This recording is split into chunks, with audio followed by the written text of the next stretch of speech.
Thank y'all for being here. I said after 3 weeks, I finally think I got a table arrangement where everybody can sit at the same table. So it just took me 3 weeks to figure it out. We're a little more spread out, but if anybody else comes in, I think we have room to fit everybody.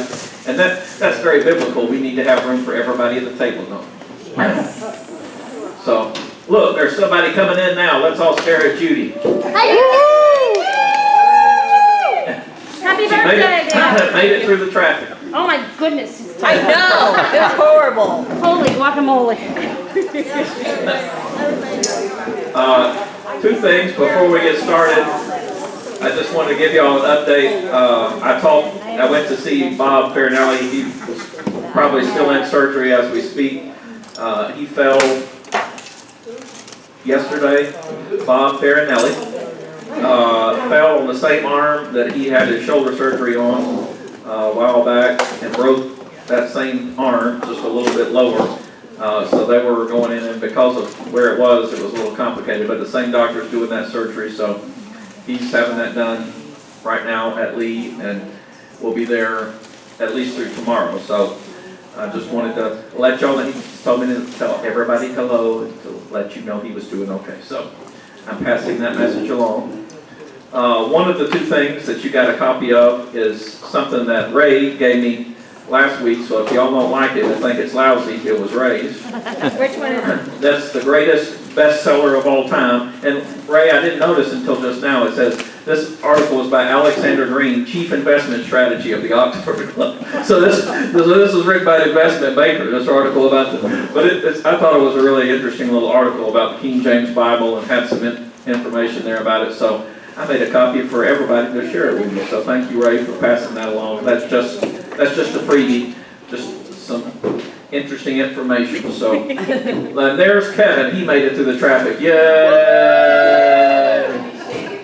He could have walked too. I sat at Ward's corner for over an hour. Yeah. We hear that as a theme. That seems to be it. So we may have a few more trips in by the end of the night. Yeah, there's a couple more down there. I almost lost my religion. Well, on that note, let's open with a word of prayer. God, thank you as always for bringing us here for this group of people who are committed to following you, and we're grateful for this word that we have, that you have given us, and the word that you continue to speak into our hearts and our lives. We pray that tonight that we will approach this with an open mind, that we will hear in a fresh and new way the ways that you are speaking to us. In your name we pray. Amen. Yes. All right. So, start with a question. How would you get an idea of the Appalachian Mountains? If somebody said, I need you to investigate the Appalachian Mountains and tell me what they're like, how would one go about doing that? Internet. That would be one way, yes. So one way would be you could walk the Appalachian Trail, you could go for yourself and see that. I think that's usually the way that we study the Bible. That's kind of what the week by week. Hey, there's Michael coming. He made it through the traffic. Yeah, there we go. That's everyone's reaction. Yeah. Shirley, grab him a chair. Make yourself useful. Thank you. Pull it up right beside you. Every Sunday we get a little, maybe a mile or two down the trail, and we see a couple of trees and some rocks and waterfall, whatever. Another way to see the Appalachian Trail would be to take a picture from above, right? You get a much bigger, so you could do that in a helicopter. You could get a huge stretch, or you could even zoom all the way out to like a satellite picture and see. Google Earth, yeah. Yes. Google Earth, that's back to the internet. Yes, you could see that. You could see the whole thing. So that is another way of thinking about what we're doing, hopefully in Bible Bootcamp, is we're going to spend some time, and I want to spend some time looking at specific trees and rocks and waterfalls, but I want us to get that big picture view of the whole Bible. So hopefully that's what we're doing. I know it's been a lot of information and it's going fast. And Lina said, I'm never going to remember all this. And that's okay. You don't have to remember all this. But part of the reason that we're not hopefully getting lost in the weeds is because sometimes I feel like we spend a lot of time in the weeds and we never pull back to say, what is the forest? What does the lawn look like? What is the big picture? So that's what we're trying to do. If at any point you have a question, and Michael, see, he's not shy, he just butts right in, so that's a good thing. If you have a question and you've been wondering something about the Bible, something you feel like we talk about and I don't mention it, just interrupt right in. And I may tell you to shut up and we'll move right along, but no, I'm not going to say that. We don't use those words in my household. That's just ugly words. We just stop talking to each other. But anyway, if you think of something, it doesn't have to be something that's related to what I'm saying or something that's been talked about, but if you have a question that you think of, pipe in, all right? Because we can take some meandering journeys along a path, and that's good too. The big question that we talked about last week, the hindsight in the Old Testament that is being written as people look back from the time of maybe about the exile when this was being put together and written for the first time. Who remembers the two questions that informed all of that? Anybody remember? Why did they write these stories down? If you get the first question, the second one is easy. How do we get into this mess? Right? That's question one. So all of the stories in the Old Testament in some way are describing how did this happen to us? Why did this happen to us? The temple's been destroyed. We've been scattered. All these bad things. What is it? What does this mean? And then the second question is,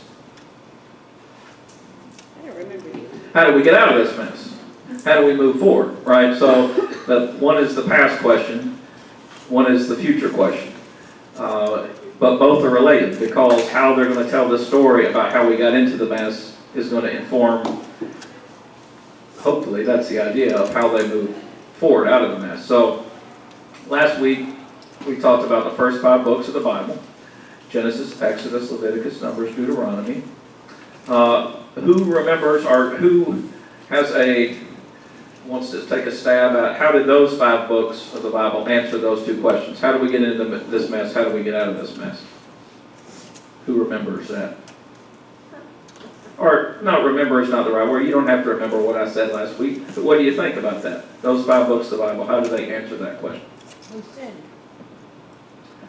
Sin. So, there are multiple answers to this question. There's not just one answer to this question.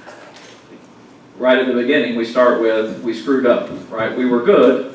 God made us good in God's image. We talked about that a little bit. But then, pretty close to the start of things, when there were still only 2 of us, we sinned. So, right from the beginning, there was a move away. What about, how do we get out of this mess? What does that look like? We follow God. We follow God. So in the first 5 books of the Bible, what does that look like? Think of the Exodus and then all the rules he gave after that. Right. So the climax, if you just had the first 5 books of the Bible, the biggest event is the Exodus, right? And that is not we follow God. How do we get out of this mess? It's God saves us. God delivers us. Spoiler alert, that's going to be the answer every time. It doesn't matter what part of the Bible we're reading, and it doesn't matter which testament we're reading. The answer to how do we get out of this mess is always God delivers us. Your answer, Lydia, is still correct. We follow God, but when we follow God, go back to, and it's a little circle, we get into this mess. So every time we attempt to follow God, we get. But how do we get out of this mess? Is God saves us. So when we attempt to follow him, we inevitably screw it up. Yes, and that's a pattern that we see repeated over and over again. But it starts in the tone is set in those first 5 books where we have that people, and it starts, we talked about last week, universally, everybody in the world, God makes every human. The story of Noah is about everybody in the world, and then it narrows down. So we move from everybody to a specific people and then to a specific family. So it gets, the focus is very narrow in Genesis. Lydia, you mentioned something else that we talked about last week, which is the law. So the law is the main part of those first 5 books of the Bible, what it spends the most time talking about. Why do you think that was so important, either then or 600 years later when somebody's writing this down in hindsight to say, this is really what is important to us? Why does that matter? It's a blueprint for how we should act. Yeah, it is. I think we often think about it as kind of instructions on how to live, which I think it is.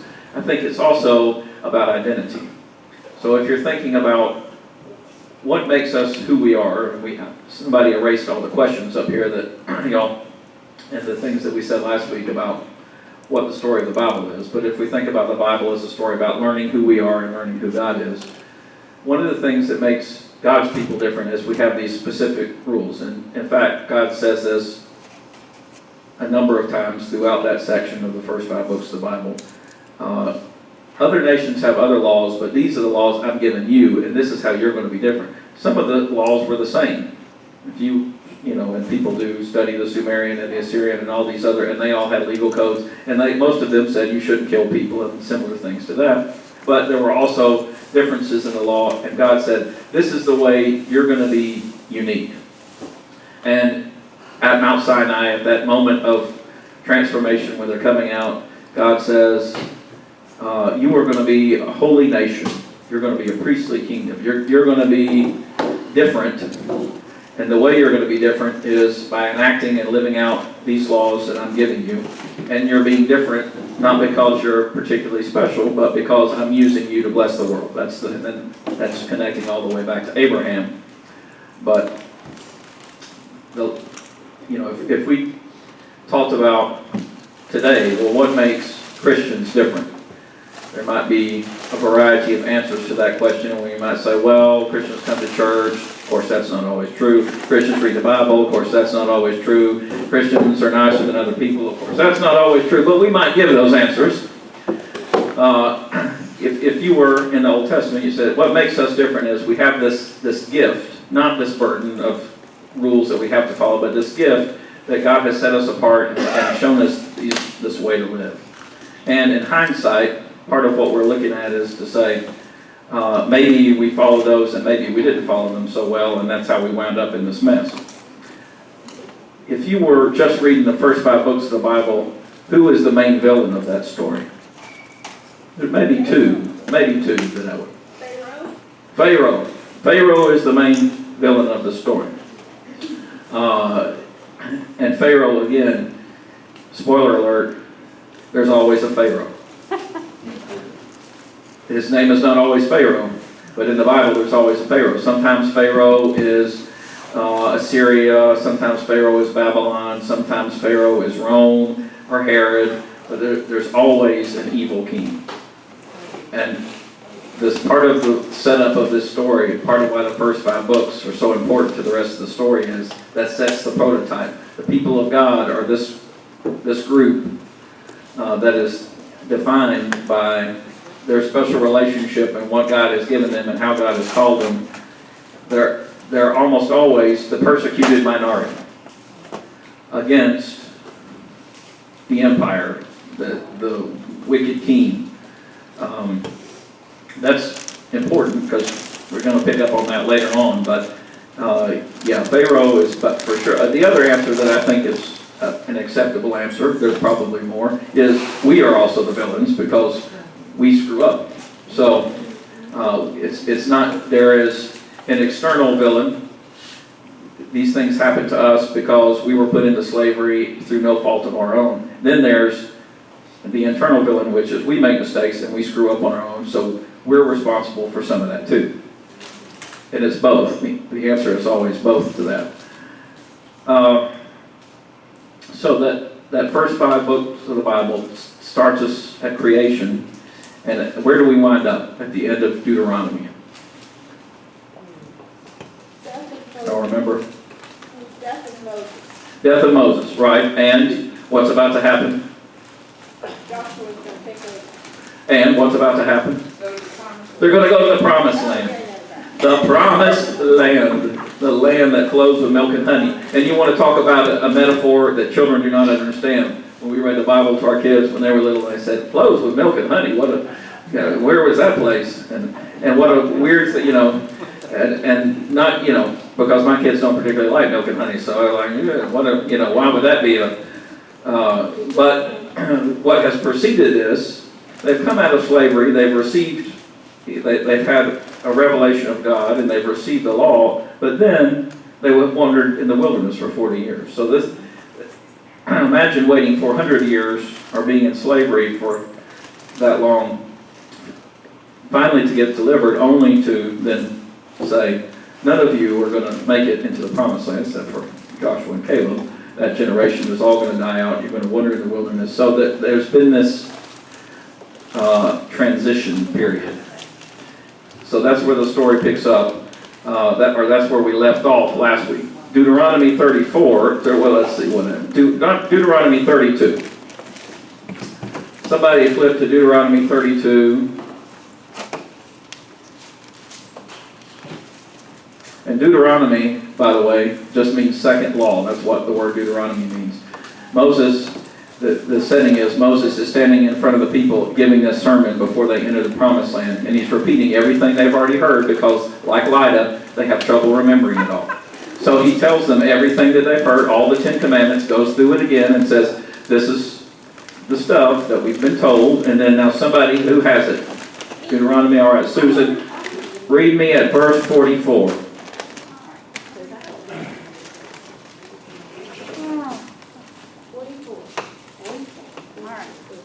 And Moses came and spake all the words of the song in the ears of the people, he and Hosea the son of Nun.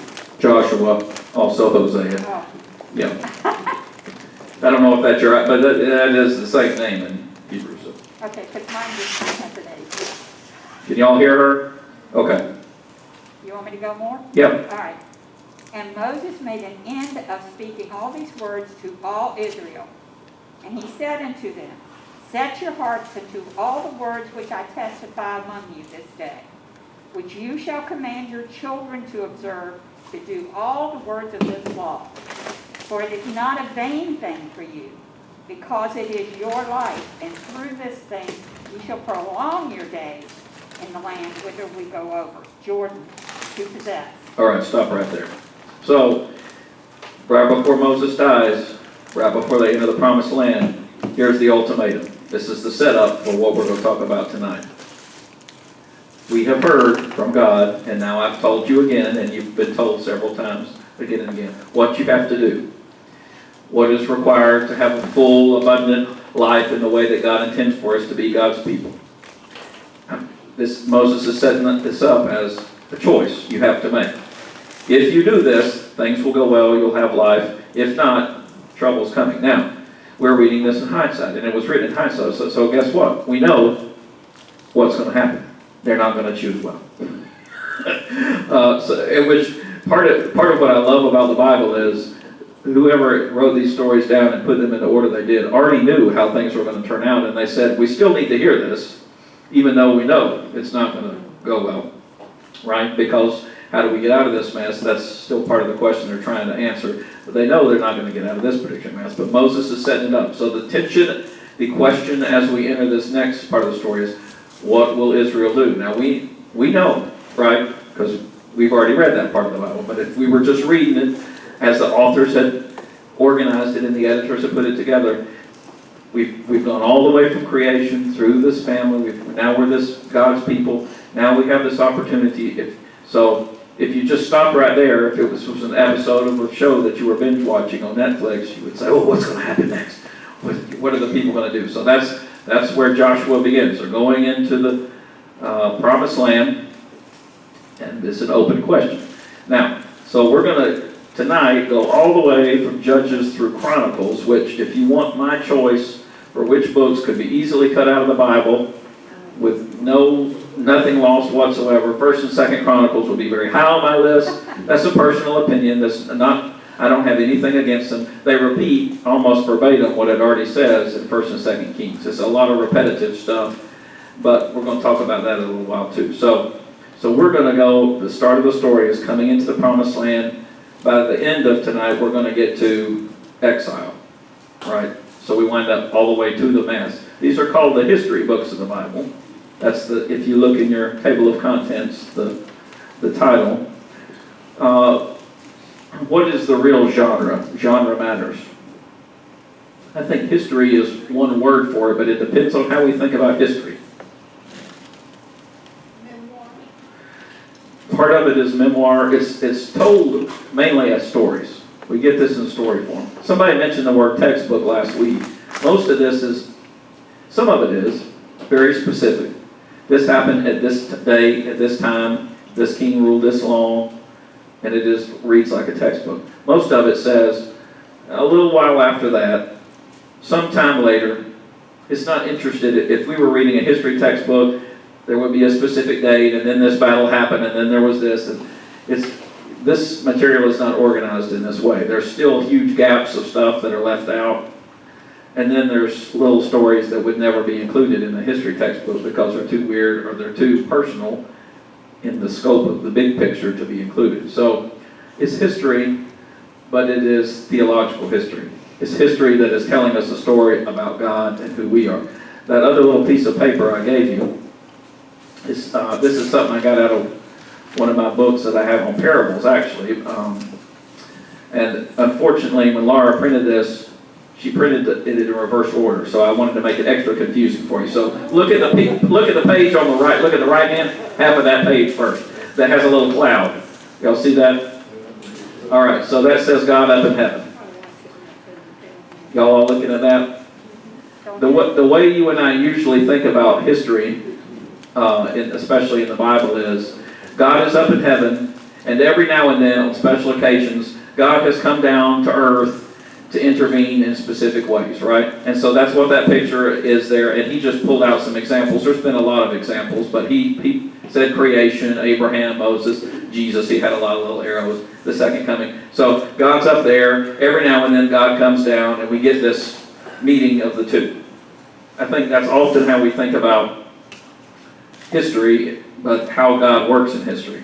He says that's a lousy way to think about it, and I agree. He says a better way to think about it is what it says on the left side of the paper. So instead of God being up in heaven and occasionally coming down, if we think about history as a wave on the ocean, and God is underneath history, so that 90% of God is like an iceberg that we never see, but God is still there under the water. And then every now and then, and this is the picture that's on the bottom of the left-hand side of the page, every now and then, the iceberg pokes through, right? Every now and then, we ram into the iceberg head on. So, in other words, rather than God is switched off up here and every now and then tunes into what's going down here, God is always there. God is always at work in history. We just only notice it occasionally. Does that make sense? I like that a lot better. I think that's a much more accurate way of thinking about how God is working in our lives still today. It's not that every now and then God speaks to somebody or God works a miracle. It's that every now and then you and I notice or listen or pay attention enough to hear that.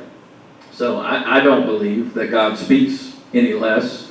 Even in the pages of Scripture, we see this pattern. So at the beginning, in those first 5 books of the Bible, God walks and talks with people, face to face with Adam in the garden, face to face with Abraham before Sodom and Gomorrah are destroyed. Moses sees God's back in the cleft of the rock and talks directly with God on Mount Sinai.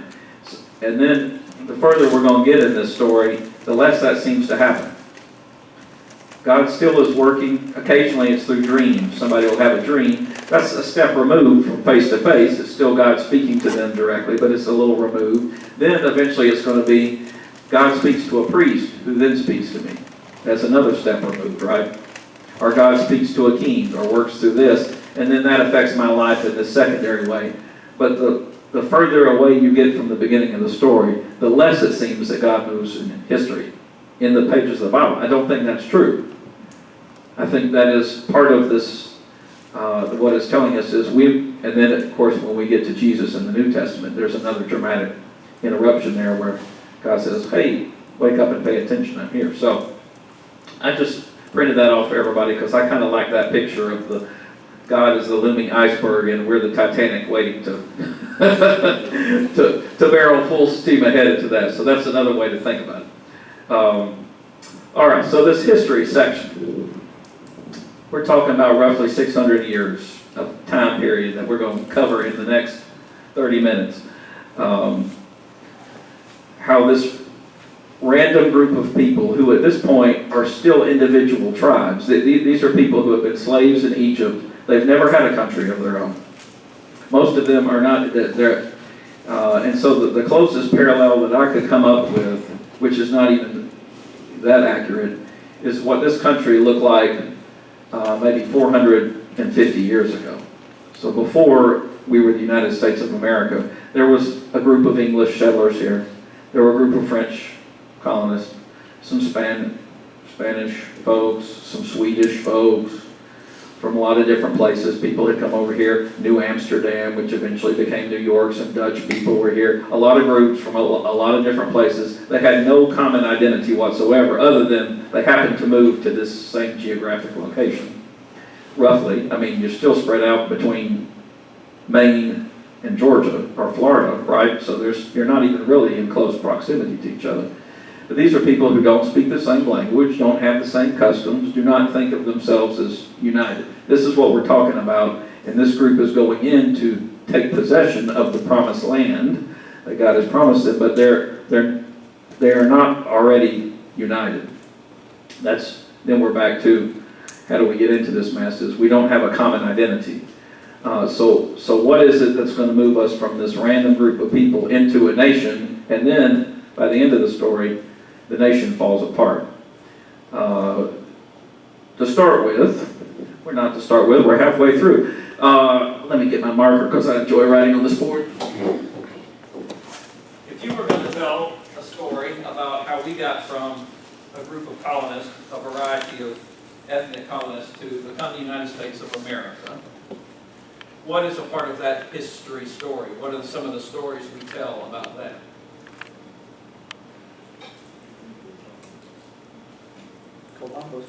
Columbus is part of that.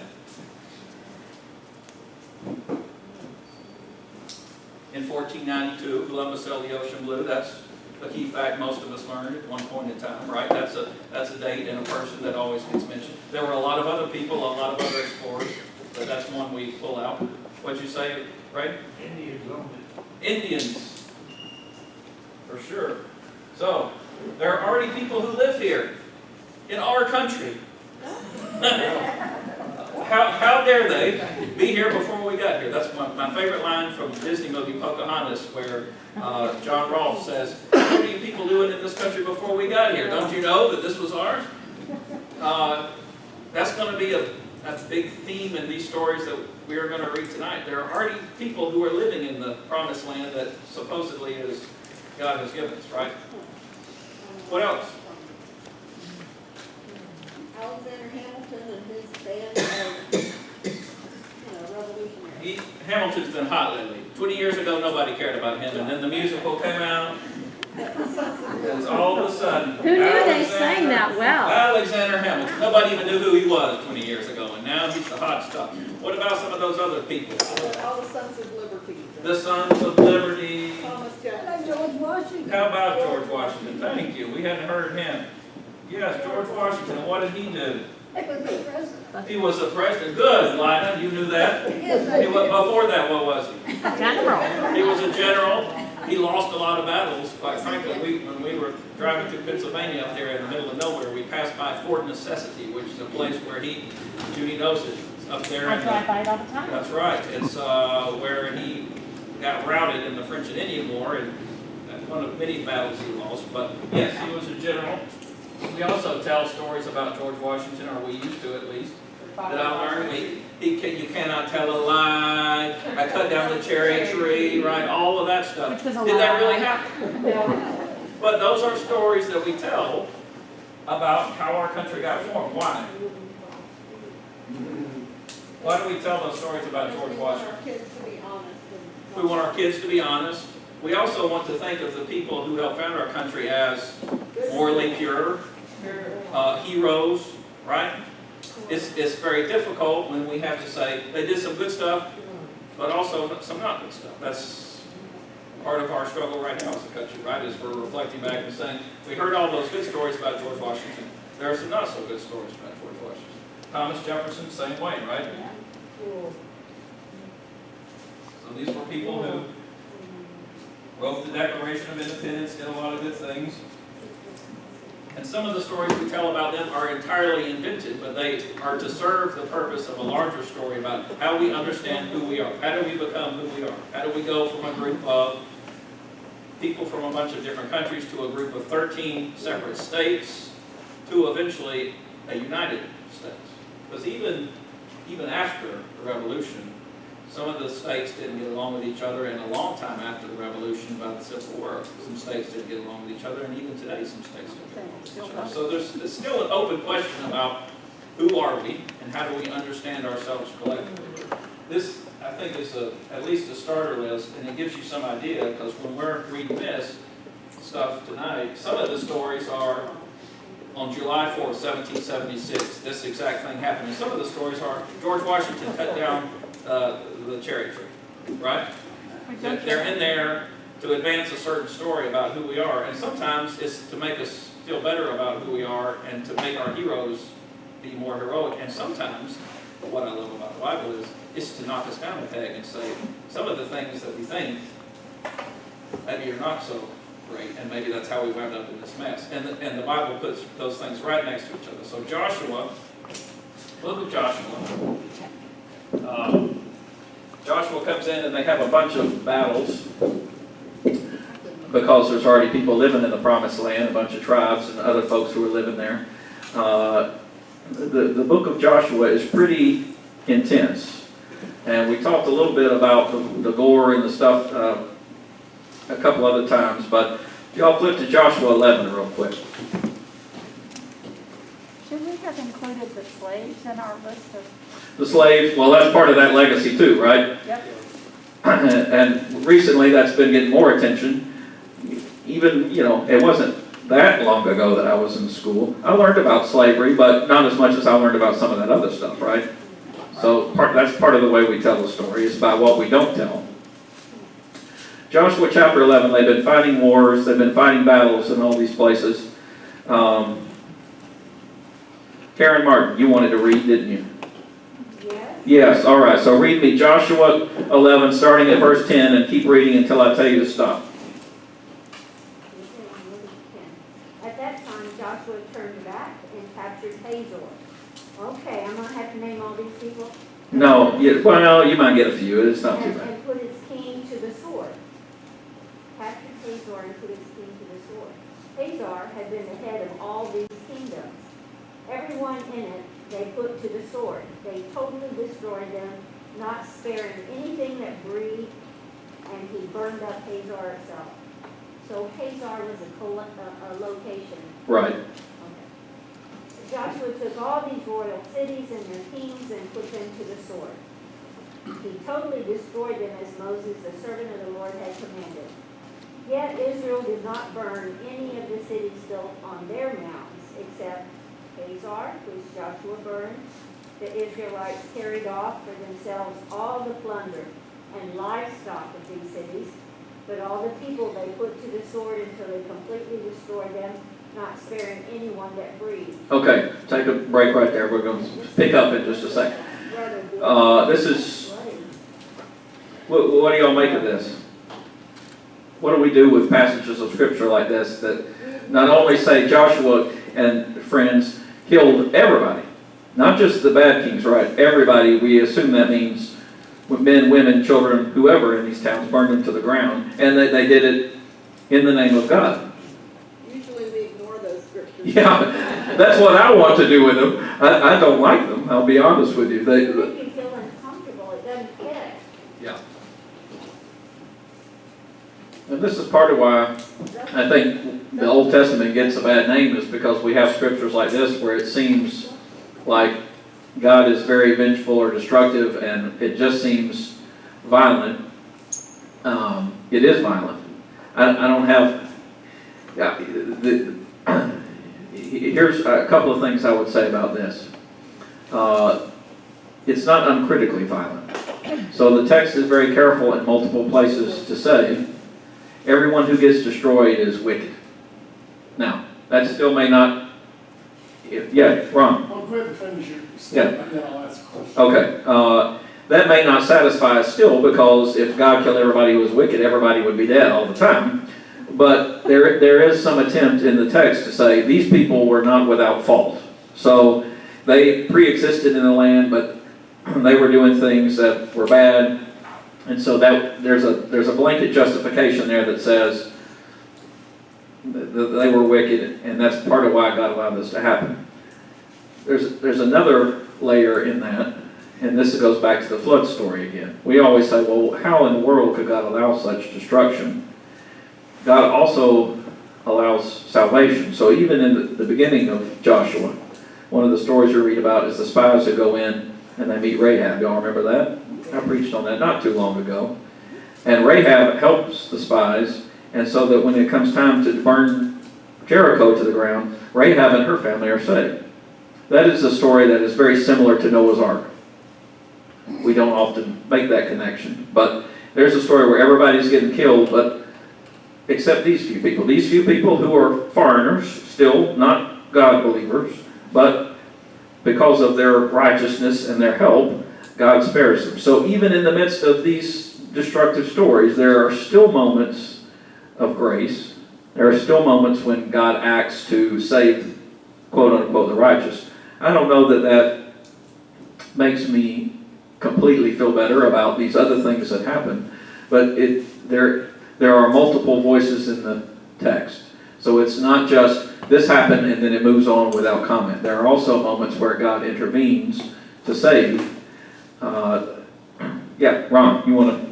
Yeah, in the Israelites' conquest of the Promised Land, did they, by command of God, ever cause a nation of people or peoples to be extinct? This is a good question. So that's exactly what we're going to answer next. All right, so keep reading, Karen, from where you left off. Wait, I got a question. Okay. So, as you were saying, he does spare some people. So, in this area right here, he saved the people that were, in one translation, on the mount. Right. But in another translation, it said that stood still in their strength. What do you interpret that word to be of the people that they love?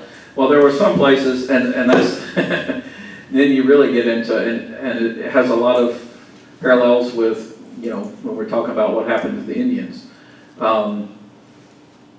It wasn't just that they were taking over, it was that they were actually stealing all their stuff so that they could support themselves too. So sometimes God specifies and says, burn everything, and sometimes in the text it says, only touch this, but leave all the other stuff.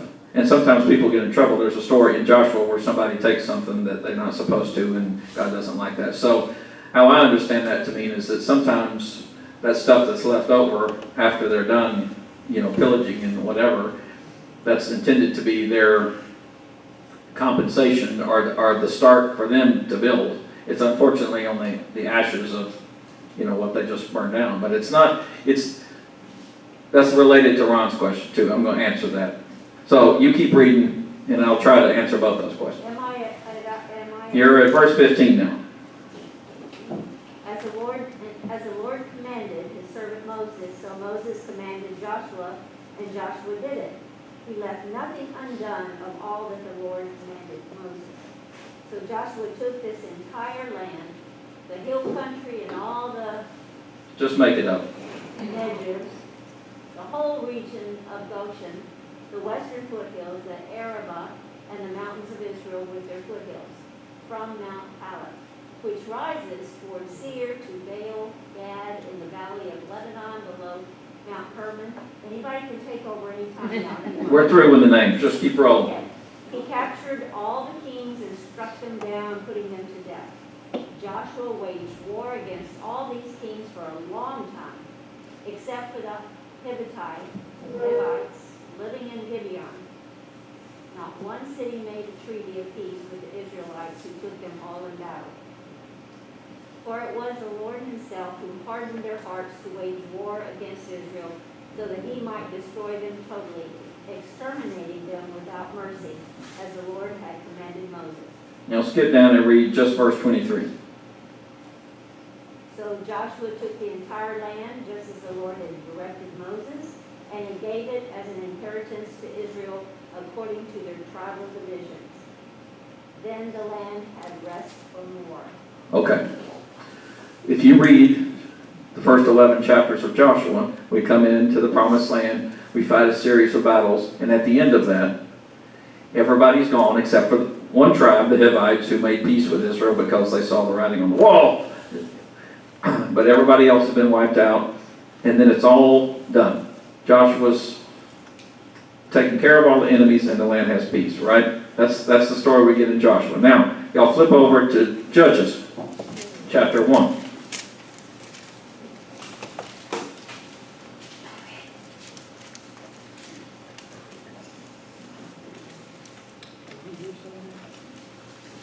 Let's see here, Judges chapter 1, and I'm going to read beginning at verse 27. This is talking about the tribes who are in the promised land.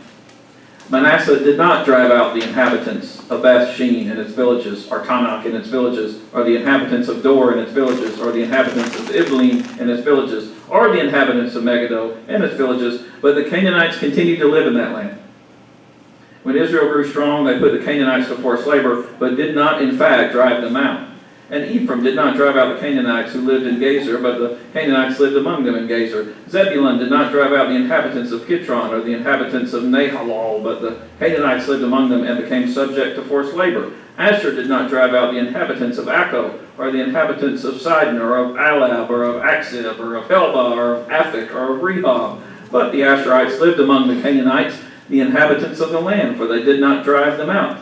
Naphtali did not drive out the inhabitants of Beth-Shemesh or the inhabitants of Beth-Anath, but lived among the Canaanites, the inhabitants of the land. Nevertheless, the inhabitants of Beth-Shemesh and of Beth-Anath became subject to forced labor among them. The Amorites pressed the Danites back until the hill country. They did not allow them to come down to the plain. The Amorites continued to live in Harhariz and Jalan and in Shalbim. But the hand of the house of Joseph rested heavily on them, and they became subject to forced labor. Now, how does that jive with what we just read in Joshua? They let them live, but they had to serve them. All of a sudden we went from all the enemies were gone and we wiped them out completely to tribe after tribe after tribe. They're still alive. They're still alive and living in our midst. In some cases, we are making them serve as our slaves, our forced labor, but they're not dead. They're very much alive. And in fact, the rest of the book of Judges is going to tell us they're very, very much alive. Sometimes they're more alive than the Israelites. They're more powerful. Right? So you have two books of the Bible put right next to each other. You have an account of our story that says, we came in and we beat those suckers and we showed them who was boss. We took over that land flowing with milk and honey. We subdued it, baby. Then the next book of the Bible, the first chapter, it says, but really we didn't. Really, but maybe we did kind of. We got some of them, but there was still a lot left.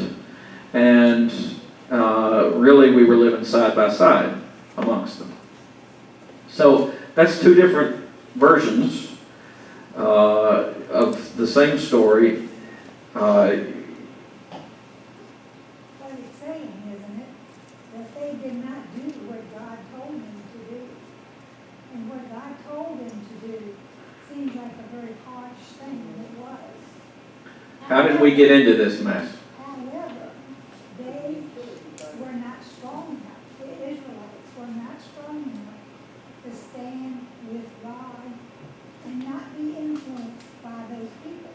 So God told them to destroy them, and they did not do it. And it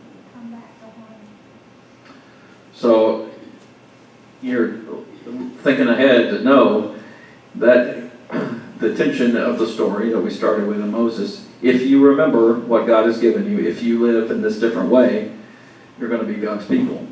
Part of the struggle of living differently, if you're surrounded by other people who are worshiping idols or doing all sorts of sacrificing children, things that are forbidden in the law, it's going to be harder for you to do that.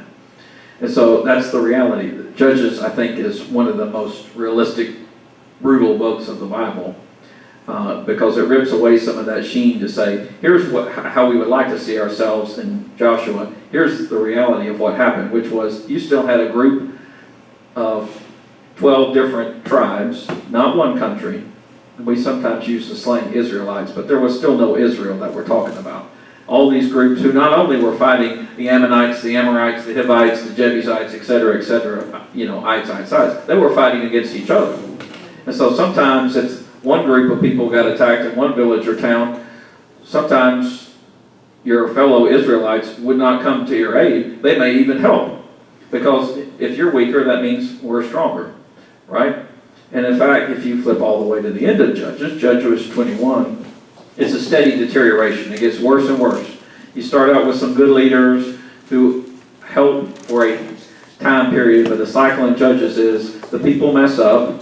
They get enslaved themselves for 20 or 30 or 40 years. One of those other groups that's still in the country takes over. Then God brings a judge, and the judge delivers them, and the judge is like a military leader, really, like a general that comes in for a little while, fights a few battles and wins.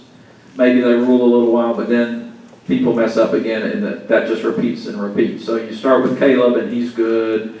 And then you get Ehud, the left-hander, who stabs the fat king in the stomach, which I love that story. And then you get Gideon, who's kind of a mixed bag. We did a Bible study on him before. And then we get to Samson, who is very much a mixed bag, right? I mean, he causes some damage to the Philistines and some others, but he brings the house down on himself and everybody else. And at the end of the story is the story of the Levite's concubine, which is one of the awful stories of the Bible. Where the concubine gets raped, killed, cut up into pieces, and sent around to the 12 different tribes as a warning. And out of that, so in the preface to Judges chapter 21 is, the tribe of Benjamin is almost completely destroyed. Almost completely wiped out because they've been a part of this tragedy of not protecting and providing hospitality. So before they've even hardly come into the promised land, one of the 12 groups has almost been eradicated, almost died off. So that verse 15 of chapter 21 in Judges, the people had compassion on Benjamin because the Lord had made a breach in the tribes of Israel. They're not yet united. So the elders of the congregation said, what shall we do for wives for those who are left? Because there's no women left at Benjamin.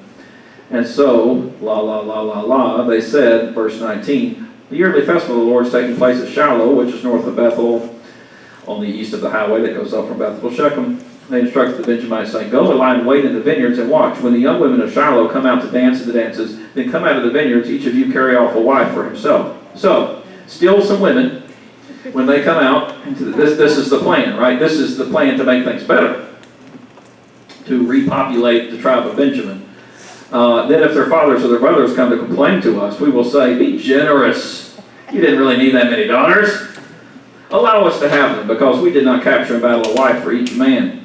Then this is what the Benjaminites did. And then the last verse of the book of Judges is, in those days there was no king in Israel. All the people did what was right in their own eyes. It's total anarchy. You have tribes, the people of God who are fighting others, and the people of God who are fighting amongst themselves. It's civil war. There is no common identity. So why do you think that the people want a king?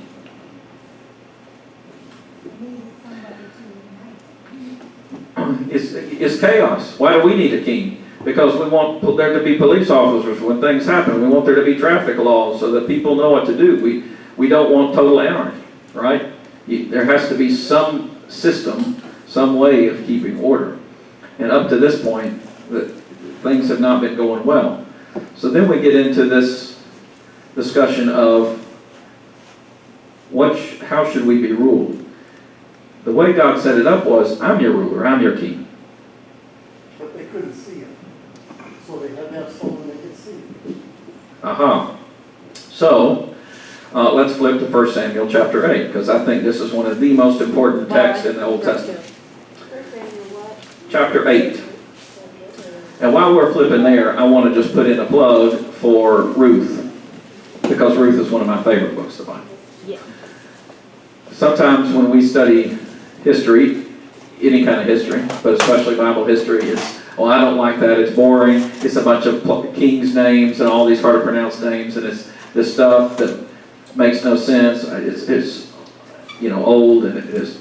But one of the wonderful things that the Bible does is, it has the big picture, and then it also has the small picture. So in the middle of all this battles between different countries and kings and fighting and stuff, there's a story about one woman and one family that we get in the story of Ruth. And then that one woman and one family, that is going to play into the bigger story.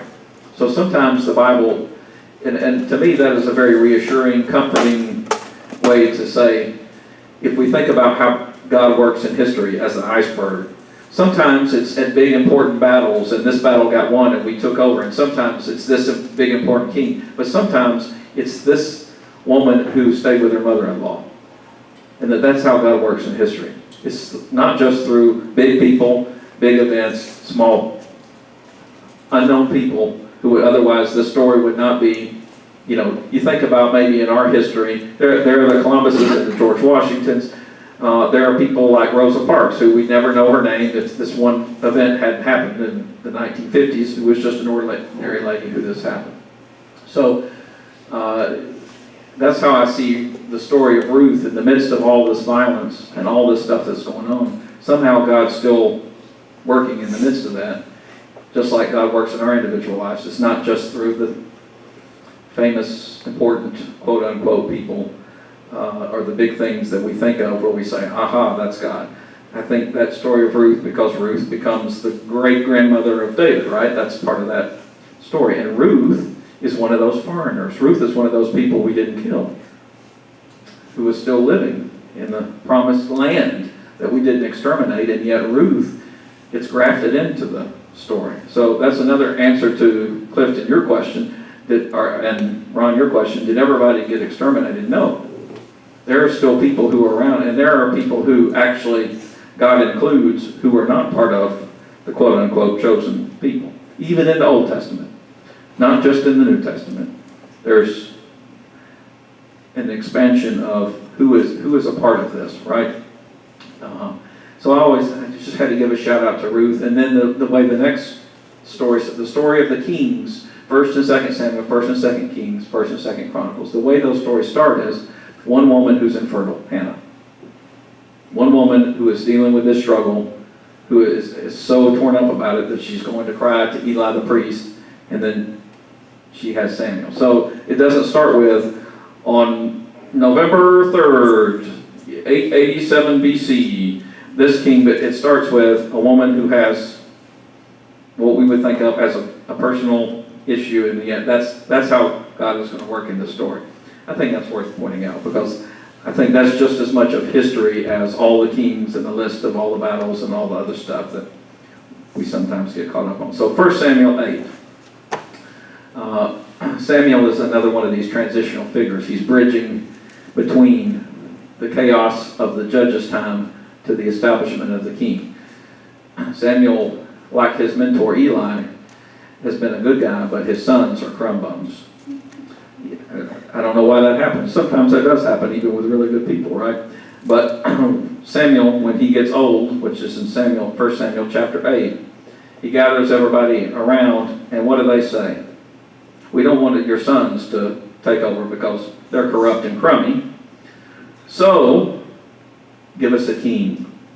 Give us a king. We want a king. And what does Samuel say? Somebody read beginning of verse 11.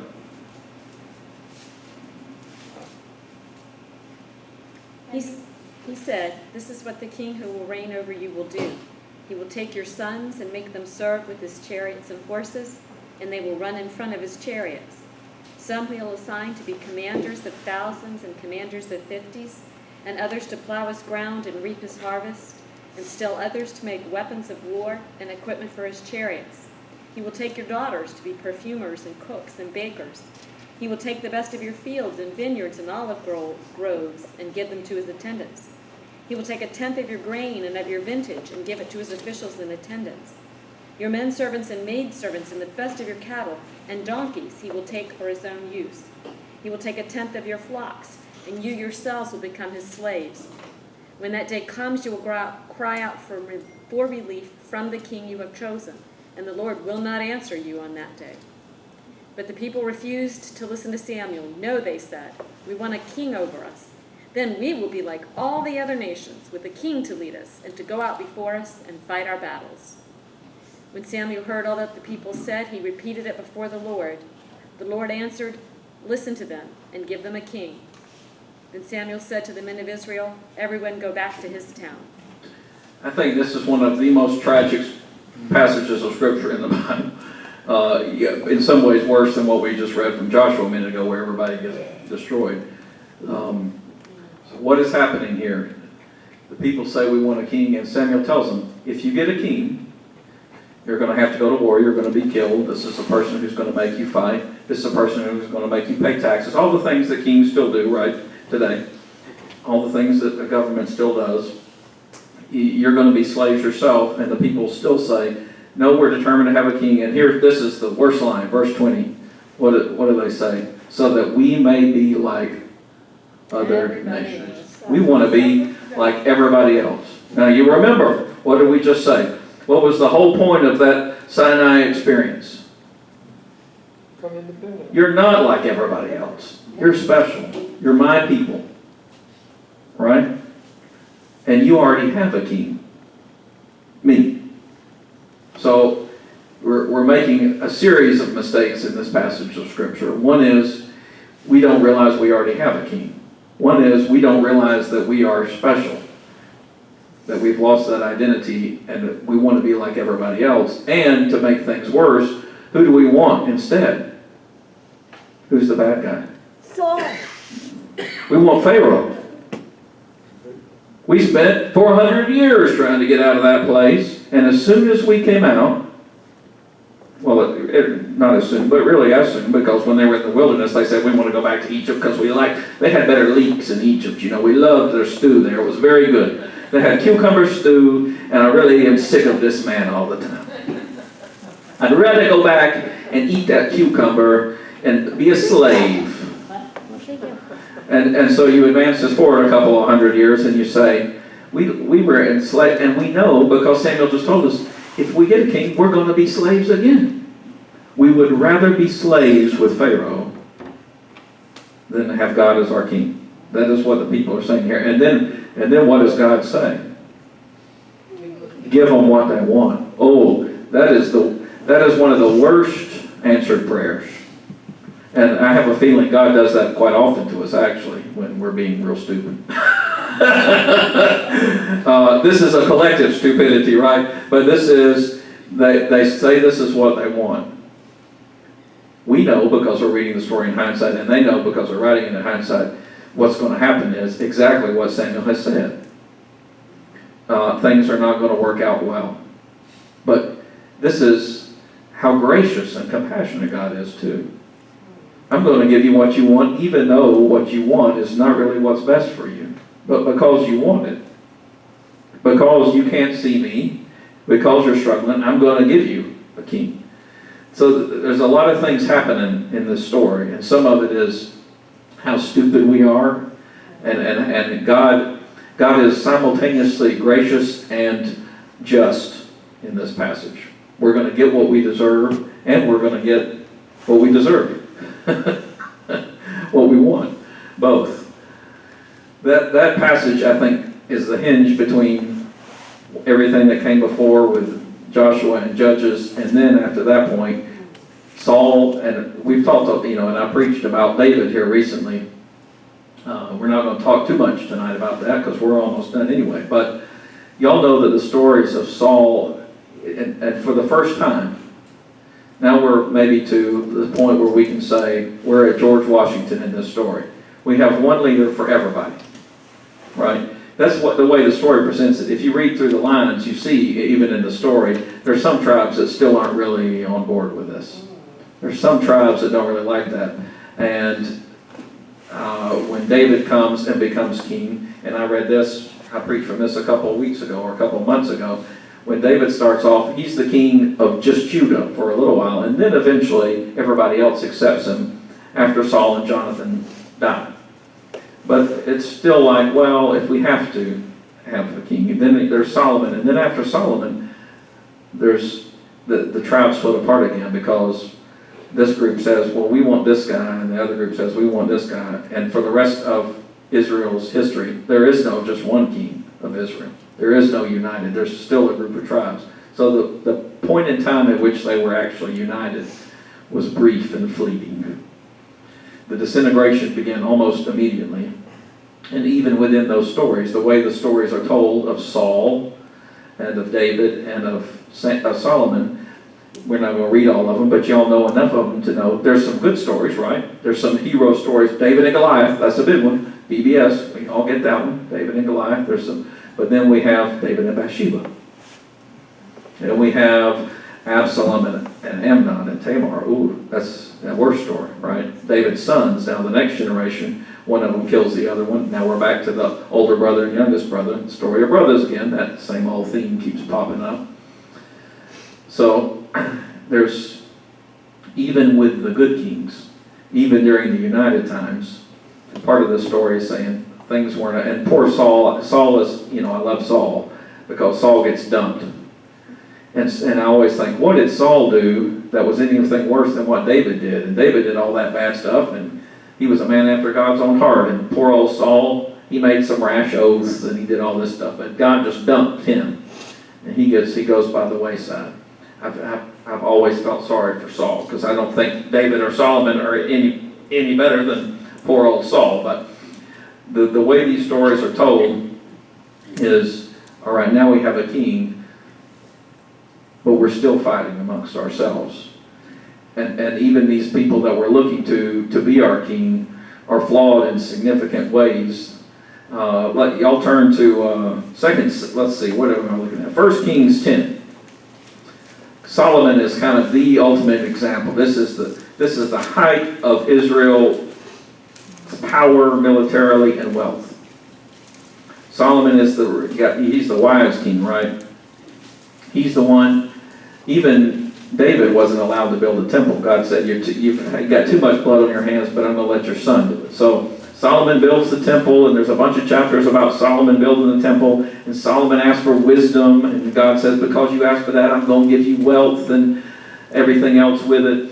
And so Solomon seems like the great guy, and then we get to 1 Kings 10, and this is where the Queen of Sheba comes and all that good stuff. Beginning of verse 23 of 1 Kings 10. Thus King Solomon excelled all the kings of the earth in riches and wisdom. All right, we're on top. The whole earth sought the presence of Solomon to hear his wisdom, which God had put into his mind. Every one of them brought a present, objects of silver, gold, garments, weaponry, spices, horses, and mules, so much year by year. Solomon gathered together chariots and horses, 1,400 chariots, 1,200 horses. There's a lot of list in this part, etc., etc. A lot of horses, a lot of money, a lot of chariots. Now, chapter 11. King Solomon loved many foreign women, along with the daughter of Pharaoh. Pharaoh came back. Moabite, Ammonite, Edomite, Sidonite, Hittite women, from the nations concerning which the Lord had said to the Israelites, you shall not enter into marriage with them, neither shall they with you, for you will surely incline your heart to follow their gods. Solomon clung to these in love. Among his wives, 700 princesses and 300 concubines. So, in the same section of Scripture, we go from Solomon is the wisest person, the best king we've ever had. We're happy, wealthy, and wise, right? Healthy, wealthy, and wise. We're in the golden days. And then the next verses say, but Solomon, and then it goes on to repeat all the things. It's interesting in this, and sometimes the Bible is funny and ironic in ways we don't pick up on. So it describes how Solomon builds the temple, and it lists all the different materials and all the things that it takes twice as long to describe how Solomon built his palace than it does to build the temple.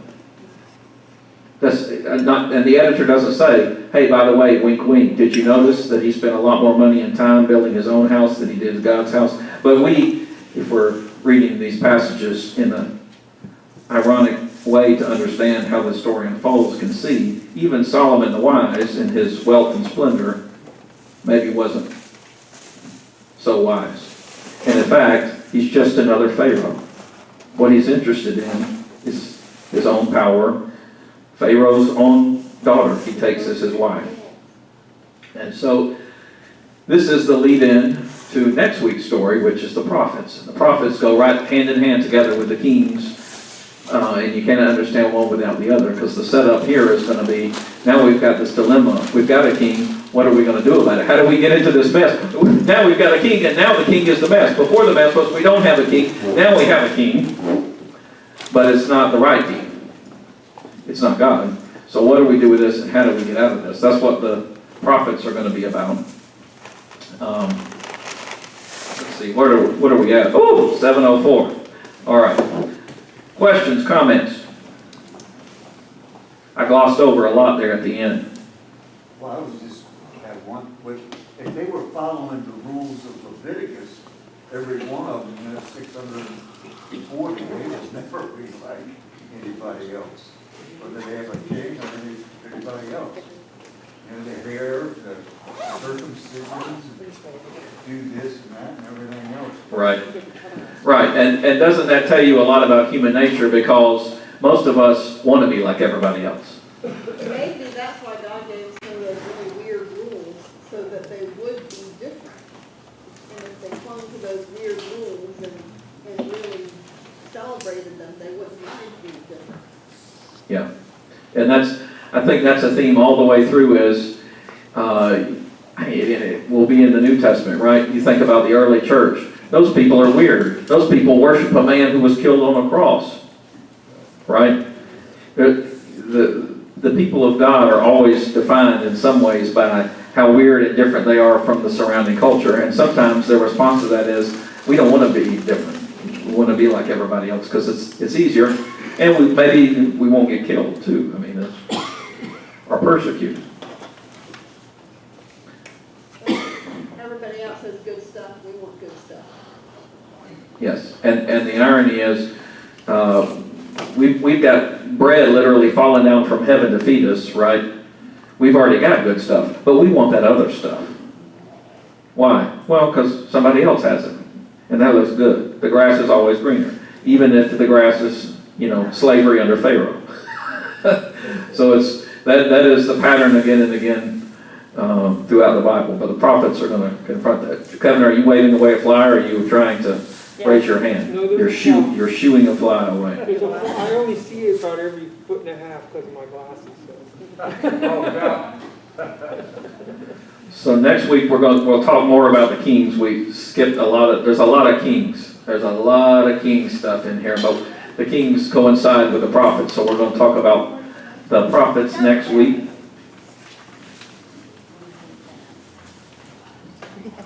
Did you just say I have a catheter? That's not what I said. Okay, all right. Well, on that side note, we're adjourned for the evening.